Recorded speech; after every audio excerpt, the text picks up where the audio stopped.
Dear friends, our traditional summary of the week with Sergey Zhirnov. NATO summit. We discuss, obviously, first of all, Sergey Olegovich Donald Trump arrived in a great mood, praised the King, Queen of the Netherlands, a wonderful dinner. And as I understand it, the showcase of this good mood is, after all, how he, proclaimed peace. Even peace has come between Iran and Israel. Here again, in his perception, in his good mood, which he brought with him to The Hague. Will this help Ukraine in the dialogue with Vladimir Zelensky, which will obviously take place? Well, hello, Slava, and greetings to all our viewers. Naturally, you know, you are a little hasty, because with Trump no one can say anything at all, because you are talking about a good mood. I watched the mood in which he left the United States of America. He cursed, Iran and Israel for observing the ceasefire. He told some terrible things on the plane about the fact that, like, the 5th article, of the NATO treaty is generally a very elastic thing, which has many interpretations. That's it, and we all got all excited there, and then he says that he arrived in a good mood. That's it. Well, I don't know, maybe. At least, yes. Well, he got some sleep and so on. That's what he broadcast. Again, you are absolutely right, Sergey Olegovich, in the context of Trump, that everything changes like in a kaleidoscope. Yes, with Trump you can never predict anything, and that he is in a good mood. When he is in a good mood, he can curse you. When he is in a bad mood, he can, on the contrary, compliment you. Well, it is clear that, in principle, so to speak, he controls himself, tries to control himself. By the way, about the hands. When he met with the Dutch royal couple, and, therefore, the Queen offered him her hand, so, you know, so flatly, so that he would kiss it, naturally. There. And he shook her hand, that is, but she held the cup flat, not vertically. There, and he shook her hand. It was very funny. That is why, naturally, of course, after all, well, like, the President of the United States of America, especially Trump, does not kiss women's hands. There. And some kind of Dutch queen. There, well, nevertheless, so to speak, smiles, all this parquet, you mean, parquet protocol there and so on. Of course, he enjoys meeting with kings. He envies them terribly, just like Putin and all tyrants, because kings, no one chooses them. They, sit and sit, yes, for life, well, unless they get tired of it, unless they abdicate the crown ahead of time in favor of some son, daughter there and someone else. That is why, of course, he envies them. Moreover, he has an American complex, like all Americans, namely an ill-mannered cowboy farmer from the damned West, the American Wild West, who comes to old Russian Europe, where, you see, these centuries-old dynasties, thousand-year-old dynasties are. That's it. And in this sense, of course, maybe that's why he likes it. Plus, well, Holland is a small country, he doesn't consider it a country, naturally. That's why he's pleased to come. With his red tie or whatever he was wearing, I don't remember. That's it. And then the good news is that they said that Zelensky would not be at this summit. And the good news is that it looks like he will be, yes, and, so to speak, he was. Here he is. Before that, by the way, he had a rather significant trip to Great Britain. He met with the King, by the way, of Great Britain once again. They had a good meeting there. Well, naturally, with the Prime Minister. A new agreement on cooperation with the armed forces of Great Britain was signed there. And he had an interesting speech at Chatham House. This is the Royal Society for International Relations. That's it. So, basically, so to speak, he has, like, a voyage, always international, pleasant with useful, to combine several countries at once, so that, if he leaves a country that is at war, so to speak, one, like, not to get up a second time, yes, so to speak, if he has already gone, especially since all this is nearby in Europe, in general, all the flights. In the area there is a maximum of 2 hours. That's it. Well, triggers, if it's really far to fly somewhere to the other end there, I don't know. But in general there is an hour or two of flight. That's it. And we will continue to watch, because, so to speak, interesting things. Again, here, so, in the structure of NATO there is, of course, a disagreement, of course, but all the same the story from Ukraine's friends is constantly heard that, the fact that Trump said that Ukraine will never join NATO, or whoever said that Ukraine will never join NATO, all this must be divided by 25, because this person who said it, in 3 years he will cease to be either the Prime Minister or the President. another person comes who can say something completely different, and so on and so forth. Well, Trump, of course, was pleased to talk about his victory. That's it, although this victory is similar to Perov's, right? Because just before his departure, his own special services threw a fly in the ointment. They said that according to their information, nothing was bombed there, but just so to speak, well, they inflicted, naturally, such superficial damage, but this is damage that postponed the program for a maximum of several months. That's it. And Trump said that this program is closed once and for all. That's it. And here, of course, there is a fundamental difference of opinion. That's it. Plus, Trump now has a problem with Congress, because Congress really didn't like the fact that Trump made a decision to strike abroad, to use American armed forces abroad, without the consent of Congress. By the way, this is unconstitutional according to American concepts, but by the way, he is not the first American president who tried to ignore Congress.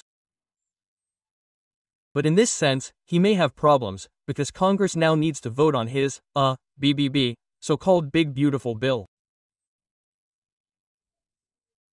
Budget, which Congress may not vote on or may not vote the way Trump wants. In this sense, there is quite serious opposition there. Therefore, there is always this protocol, all the smiles, grimaces, photographs, they are all good, of course, but when you start to put it in context, both international and geopolitical, geostrategic, and even of individual countries, it turns out that, in general, there is often nothing behind these smiles.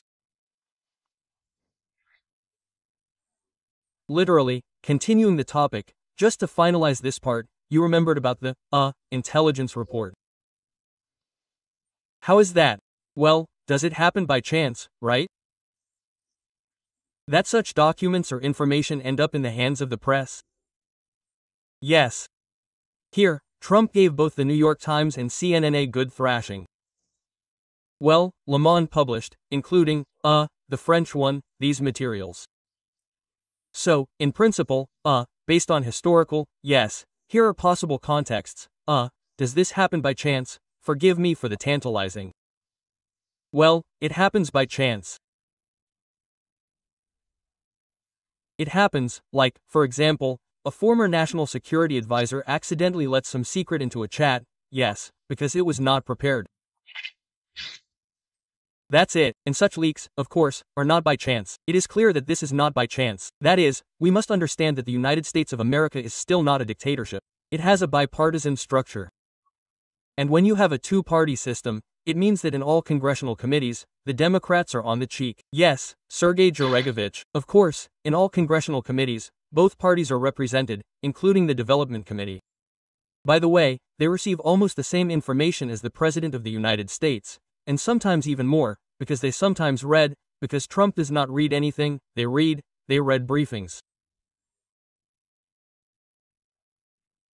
Plus, as you understand, each of the 18 American intelligence agencies that are part of the U.S. intelligence community has its own interests and its own, so to speak, lobbyists among congressmen and senators. By the way, without violating any state secrets, they can show them, because, so to speak, congressmen, senators have state secret clearances. But if something leaks from Congress, this is a problem, so to speak, not of the intelligence agencies, this is a problem of Congress. That's it. Plus, sometimes the intelligence agencies themselves leak leaks on purpose. Here, and, of course, this is not an accident. This is being done to Trump on purpose. This is to show him that in general he and, by the way, the world, that Trump is not a dictator and Trump cannot make all the decisions unilaterally. Let me remind you that most of the decrees that he signed have all been challenged in court. All have been challenged in court, including decrees that have already been cancelled by the court after consideration of the merits of the case. That is, first the formal side first suspends the decrees for the duration of the consideration in court, and when the court considers the merits, then the decree is cancelled. This is what Trump, as you yourself understand, never talks about. He always shows his signatures with a black felt-tip pen under the decree. And the fact that in a week, in a month this decree was cancelled by the court, Trump, naturally, does not talk about this. R. Koruby says this: if we do what everyone here wants, namely, impose even more sanctions on them, we will probably lose the opportunity to talk to them about a ceasefire.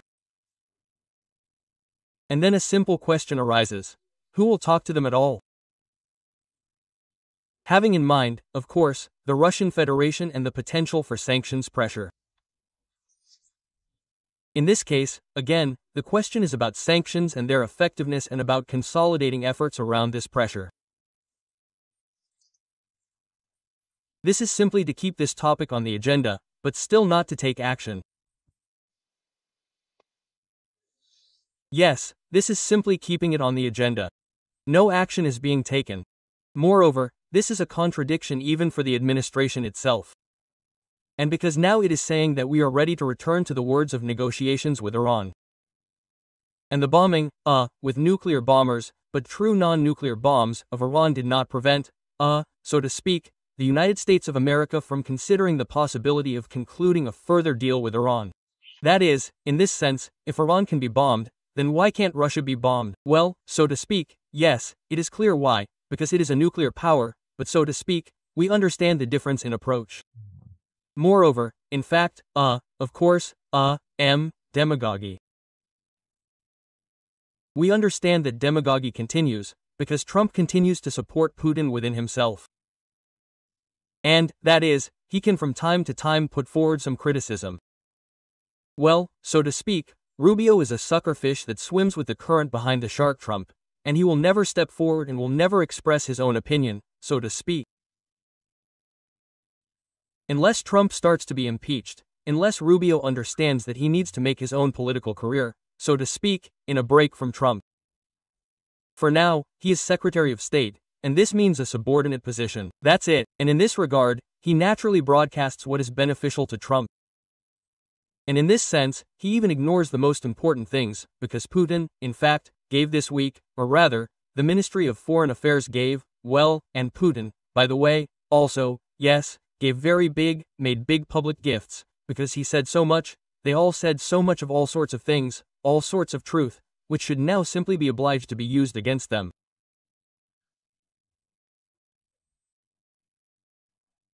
Because when the statement of the Ministry of Foreign Affairs of the Russian Federation says that the bombing of an independent sovereign country, that means, is a violation of the UN Charter and all of those treaties and international law, and regardless of what argumentation is used as the basis for this bombing. That is, here the tracing is simply directly on Russia, and plus, in addition is made, especially when this is done by a country, a permanent member of the Security Council. That is, all this is just a statement of the Ministry of Foreign Affairs. This now simply needs to be engraved in marble, in gold, I don't know. These are the tablets of Ukrainian diplomacy now, because this phrase simply needs to be written now on the pediment of the Ukrainian Foreign Ministry, and each letter, each paper needs to be reprinted. All the papers, now the papers need to be printed, in which this case will be in the header, which will be written, the Ministry of Foreign Affairs of the Russian Federation. And Ukraine fully supports the position of the Ministry of Foreign Affairs of the Russian Federation. That's it, and then there was Putin, who said, we need all of Ukraine, we will not give Ukraine to anyone, we consider it our country, and so on and so forth. Naturally, Trump was now too carried away by Iran and Israel to deal with the Russian Federation. Although, in principle, Russia tried to offer him, Putin tried to offer him his mediation. By the way, Trump rather brazenly put him in his place. He said, first of all, you deal with your affairs with Ukraine, and then you will offer your mediation with big uncles like me. That's it, and this, by the way, Putin, so to speak, pretended not to notice this matter. Although this was a very public and very crude mockery of Trump towards Putin. And tell me, please, Sergey Olegovich, you are also observing, am I right? If not, tell me too. To put it mildly, all the same, a cooling, of this intensity of relations between America and Russia, but in a diplomatic sense, first of all, yes, and these mutual curtsies. Or does it just seem that they have somehow reduced their intensity? No, the intensity has naturally decreased. But, when we understand that when we look with our own eyes, we like everything that is bad in Russia. And that is why we flaunt it and try to say that, look, everything is great. That is, and when something is good in Russia, then if we don't like it, we criticize it. That is, But you know, I am terribly irritated by the headers of many channels that say, "That's it, Trump had a fight with Putin, that's it, it's all over.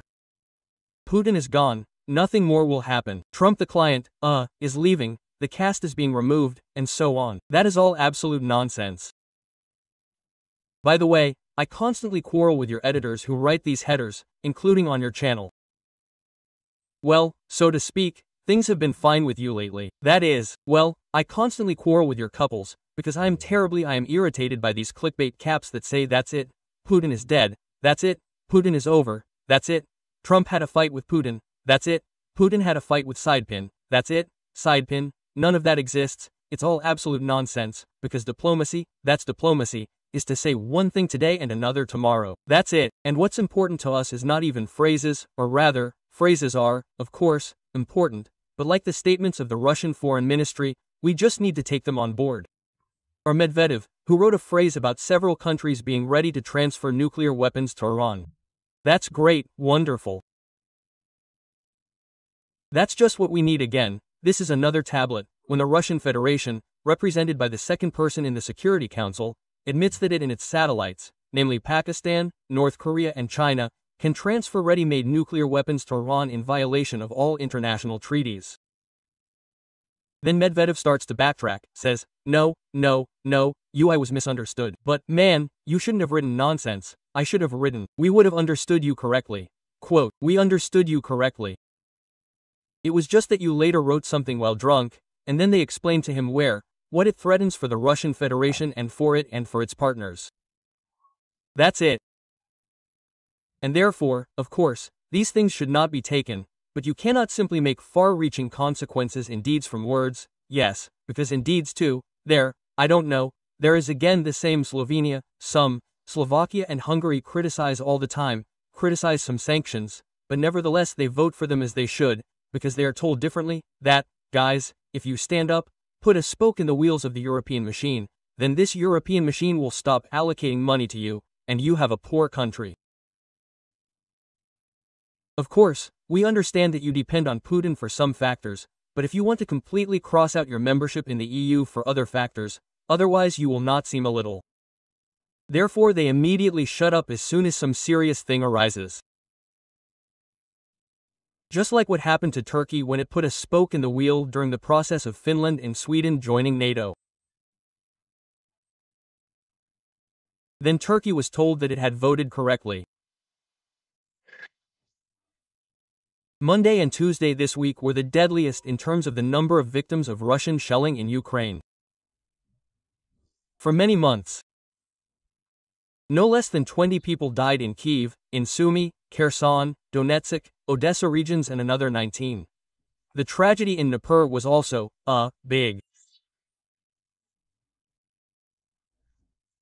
They connect, again in the information space, such an intensity of terrorist attacks with the fact that, for some reason, on the eve of the NATO summit, Putin wanted to carry them out on Ukrainian soil. What do you think? If this can be connected, then what is the logic? No, there is no direct connection here. I mean, if we observed that there were no bombings at all for 6 months, and on the eve of the NATO summit if there had been bombings in 2 days, then it would have been possible to connect something there. And so these bombings are going on, and, their intensity, if you look at the entire dynamics over the past 6 months, is increasing every day. That is, in this sense, there is no sharp, and qualitative change. Putin, by the way, carried out targeted bombings every time Vitkov came to him, when he had calls with Trump. That is, in fact, it is clear that he does not connect this matter directly. That is, roughly speaking, he has his own program of pressure on Ukraine. And the fact that now there are more, so to speak, victims of these attacks, this does not mean that you have sharply increased, let's say, increased activity, but because, let's say this way, if you take ballistics, there is still not that much of it. That is, missile strikes on Ukraine are not that big. This means that there is less air defense in Ukraine. That is, Ukraine may not has now missiles for the HIMARS, for the TRACOMs and for the most important thing for the Petros, yes. And because of this, even in Kyiv now it is felt that there is more destruction, and because but on the other hand, you know, everything always has a downside. And the downside is, two very sharply contrasting pictures. When you see that Ukraine is destroying the armed forces of the Russian Federation, like airplanes, for example, yes, which are bombing Ukraine, Russia is hitting residential buildings with ballistic missiles. And these collapsed entrances, they are published in the West, these pictures are published.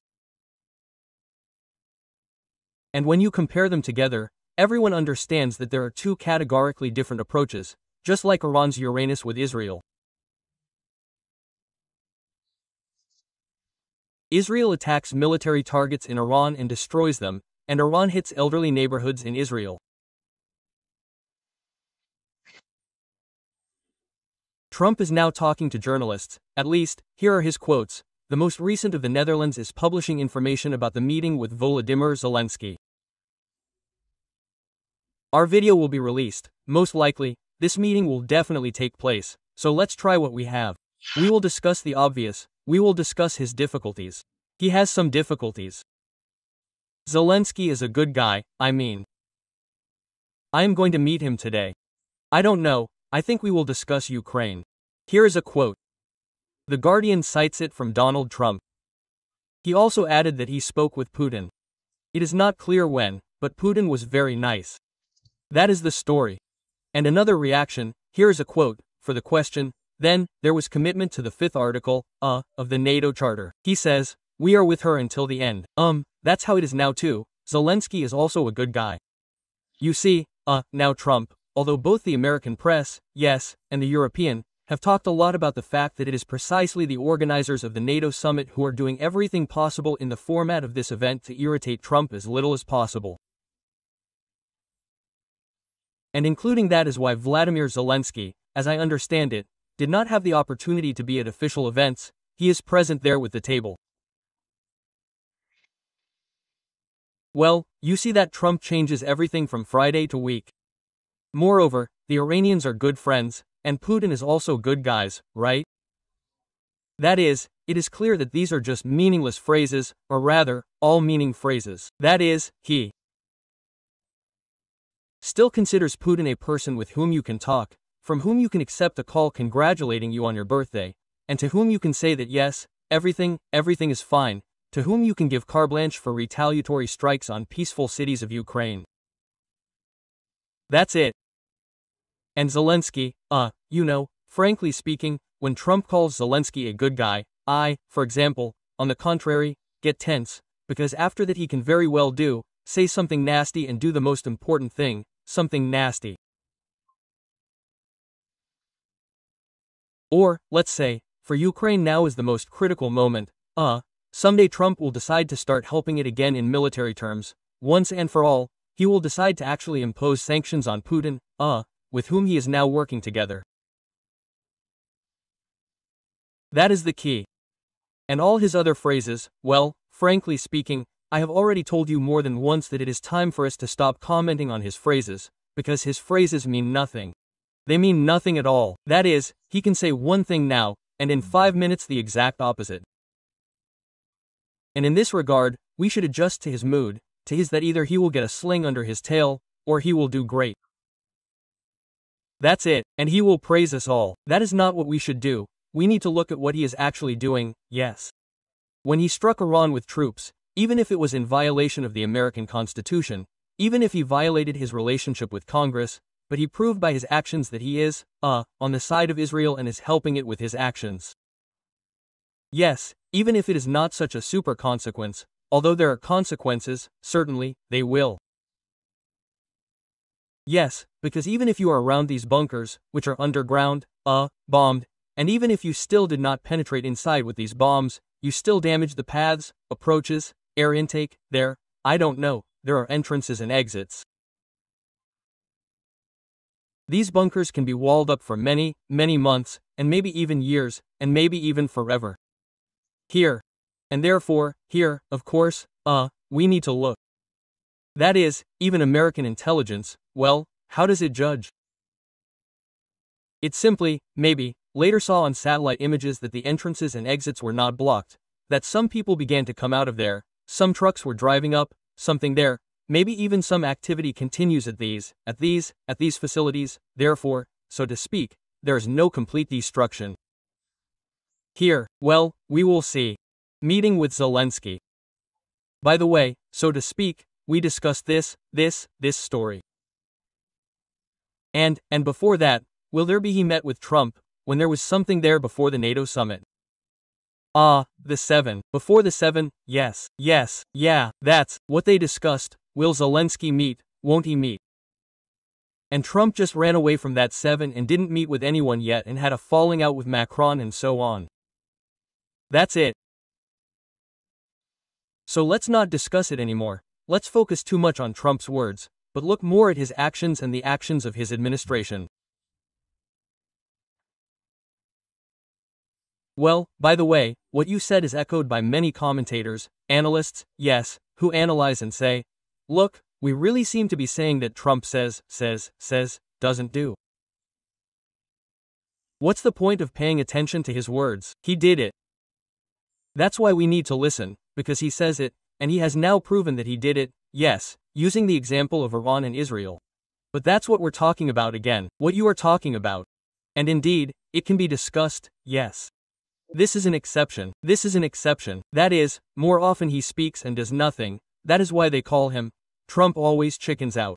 That's it. But when from time to time from something, then he surprised himself, yes, and everyone was surprised. Yes, well, he succeeded in something there. But again, they say there, the Iranians managed to withdraw everything that was needed in a few days, because there, again, there would have been some kind of leak. Well, because you yourself understand that such an operation must be prepared, it must be prepared for several hours at least, and in fact, several days. And then, when activity begins around such bombers at airfields, then the Russian Federation has its own space intelligence, and it is quite possible, and shares it with Iran. China has its own space intelligence, possibly shares information with Iran. And therefore, so to speak, these can be the surprise factor here, the most significant thing. That's it. But again, well, Trump could not have launched 7 strategic nuclear bombers of the United States of America without warning the nuclear powers about it. This is under the Treaty on the Non-Proliferation of Nuclear Weapons. This means that Russia should perceive this as preparation for a strike on it, or China for a strike on it. And therefore, when you warn your enemies, who, naturally, warn Iran, the surprise factor does not work to its full extent. That is, of course, it is not possible to deduce everything in a short time. That is, the shorter the period in which you inform, the more effective, naturally, the strikes. Right? Well, there are definitely protocols on this account. This too, again, facts will appear, we will discuss. And by the way, you mentioned China. I also read the news. Xi Jinping will miss Summit BRICS for the first time. This is, Chinese media. They write, so China told Brazil that their leader himself will miss Rio de Janeiro next week due to scheduling conflicts. Instead, the Chinese delegation, as at the G20 summit in India in 2023, will be headed by the Prime Minister of, well, the state of Lishan. Well, the Chinese remind us that Xi Jinping met with Lula da Silva twice in the past year. That's what the signal is for. It's for the fact that Xi Jinping is an old man, he's tired of flying huge distances. Why would he fly across the entire ocean to some Brazil, with which, in principle, you can negotiate anyway? That is, it makes sense to fly somewhere to some summit if you make a decision there. If it doesn't cost you very much, yes, let's say, to fly from Beijing to Kazan, in general, well, how long is it? 3 to 4 hours, maybe a maximum of 5 hours of flight, and to Brazil, the hell of it, I don't know, 10 hours of flight or 15 hours flight from China, yes, and to go there just to hang out with people who you've already seen before. You saw them all on Red Square on May 9th, right? You saw them there after that, here and there. That is, in principle, well, why the hell does Putin need this? It's clear that he needs it, because it's like he's showing that he's not isolated. It's clear that Lula da Silva needs this, who also shows that he's like, look, I have a cool country, people are coming to visit me. China doesn't need this at all. By the way, he also sent someone to Putin for the St. Petersburg Forum. Xi Jinping didn't come either, he also sent his deputy. By the way, there are deputies, prime ministers for this, so that when a person himself doesn't want to go, he sends his deputies there. The level, in principle, is not that low, yes, that is, a prime minister is not that low. That's it, but in principle it is clear that it is simply that Simpy does not want to go. By the way, he has huge problems. It is still talked about very little, that China has huge economic problems. And in general, so to speak, it is now circulating on the internet. The story that in fact a party conspiracy is maturing in China and they are going to completely overthrow him in August. That is, he does not really need or want to leave there, because when you leave, it will be like coming back to another country. It is just that again I came across the opinion that perhaps this is a signal that the format is deflating. Well, the BRICS format is deflating and, generally speaking, China is signaling this. In this way. But really, you know, it gave up a long time ago. That is, in principle, BRICS is considered a serious organization, not an organization, a club of interests. It is a get-together. Now, if you have time, desire and not far to fly, hang out. None. But if you fly to hell for to have a glass of champagne with people who, in principle, do not interest you much, then why do you need it? Do you have a deputy who can be sent? And finish the week?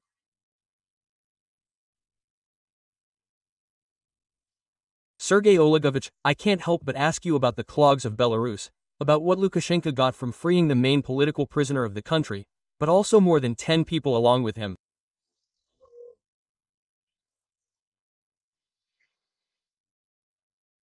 Well, he got a little weakening of his image as a terrible tyrant and dictator. Then he got a trump card, in fact, against Putin, because he shows Putin that he now has 2 trump cards. That is, he has China, where he went and met with the Edimpinius briefly. Here. And now he has the Americans, with whom he also resumed meetings. Yes, and hugs with KL. Yes, hugs are, of course, a kalak. Here, too, it's just an insertionist insanity, because he, unfortunately, more than 80 years. That's it. And that's why a person doesn't always understand who to hug and who not to hug. That is, you can go there in order to, so to speak, spite, including, by the way, Russia and China. But you don't need to hug for that. That was, of course, too much, clearly too much. That's it. And in other respects, I don't know how significant real things Lukashenko got, because hugging is one thing, but getting this again even from Trump, that is, it's one thing, what you're saying there. After all, basically, by the way, look, Putin's St. Petersburg Forum, yes, formally there are a bunch of all sorts of foreigners there, yes, they say there, we concluded this and that there, but if you start to figure it out, it turns out that this is absolutely a candy wrapper, where there is no candy inside. That is, nothing happened there at all. That is, there are even agreements there, they signed there, it's like the biggest one there is $2 billion. $2 billion. The world economy is $115 trillion, right? That is, against this background, signing some kind of agreement for $2 billion. This can even be done by some farm there, yes, some Parisian city hall can sign some kind of protocol for $2 billion, and even for them it will not be the biggest thing. In my opinion, in Grenoble, the city hall has an annual budget of $2 billion. That's it. That is, in principle, it's nothing, yes, and even more so there is this same brick, where nothing happens at all. This is just tropology. Ordinary tropology. By the way, they don't even come to it anymore. You saw even Putin on this FM, yes, there are practically no top officials anymore, except for Africans, who simply don't care where to go if they pay for you. That's it, and that's why they will go with great pleasure. They just there to eat crusts from a bucket, and drink French champagne, because they are not allowed into decent houses. That's it. And therefore at least something. That's it. And large countries, in principle, and large countries with Putin simply have nothing to do, right? Because, again, when they themselves say internally that everything is falling apart here, when the deputies themselves, their internal, budgetary ones, say that everything has been destroyed here, and no one will ever come to us again, because we do not have a state based on the rule of law, and this means that there is no property right. And if there is no property right, who will invest, except thieves and crooks? That is, crooks and thieves, yes, because they are trying to cheat you and make money off you. And serious people will never invest unless they are guaranteed absolute inviolability of private property. Absolute inviolability. Putin showed that he can take away anything even from a Western company, anywhere, at any time, without gratuitously, as they say. Everything.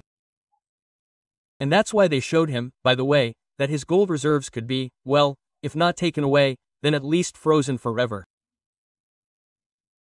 That is, when they freeze, but it lasts 300 years, so there is no difference between taking away and freezing.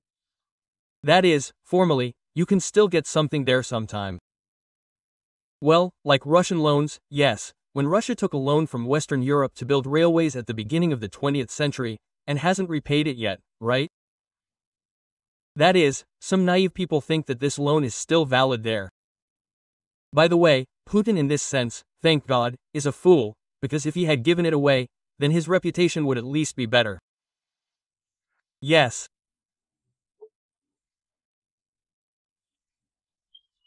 Now, when you talk about internal Russian, I again read messages from Russian publics that one way or another, but some local protests on the edges, our Russian Federation, there is also Altai Krai, yes, that's where people are still unhappy with the situation, yes, in aggregate, and they start to express it publicly.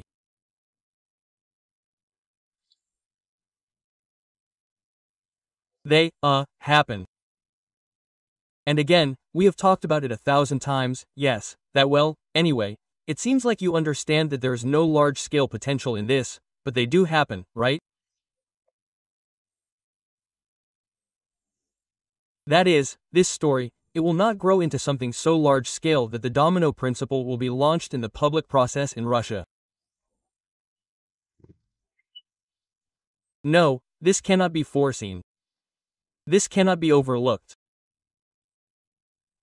But the domino principle is remarkable in that you only need to launch one domino, and then suddenly 200,000 dominoes fall, which were standing nearby, yes, and they fall, so to speak, beautifully. By the way, the Chinese towers fall, which were built when they did not find, people who bought apartments there, then they are simply blown up by new towers that were built, they fall, like these very dominoes domino. No one can predict this. The Soviet Union fell, no one could say a week before that it would fall. Yes, and, sometimes economies, sometimes huge companies fall, the stock market falls, yes. By the way, there is good news for the world economy, that after the United States of America struck Iran, oil immediately rebounded 10% down. That's it. And everything returned to normal, that is, so to speak, which, by the way, this is a very good indicator, that is, the world economy, by the way, is well produced and reacts well. If you look even at the stock markets, there is quite a lot of green. There are also red ones, of course, because at the moment there are always people who speculate or who are trying to make money on an attack or on growth. That's it. But, in principle, with the strikes on Iran, Trump calmed down, by the way, the world economy absolutely.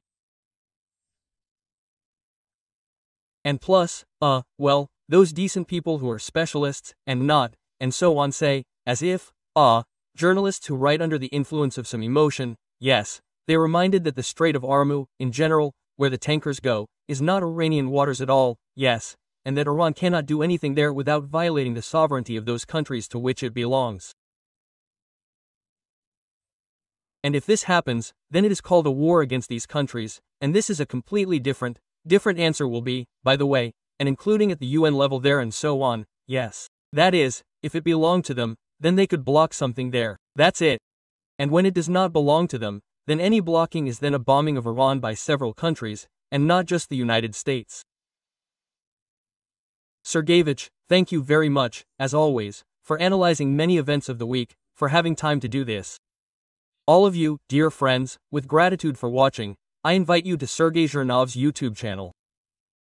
Be sure to subscribe, be sure to like this video, comment, support, write, let as many people as possible watch it, and draw your own conclusions based on the analytics from Sergey Zhirnov, whom we thank as always for our weekly meetings. Panit Panova, ladies, gentlemen, Mission Madam Sergey Zhirnov. Thank you very much.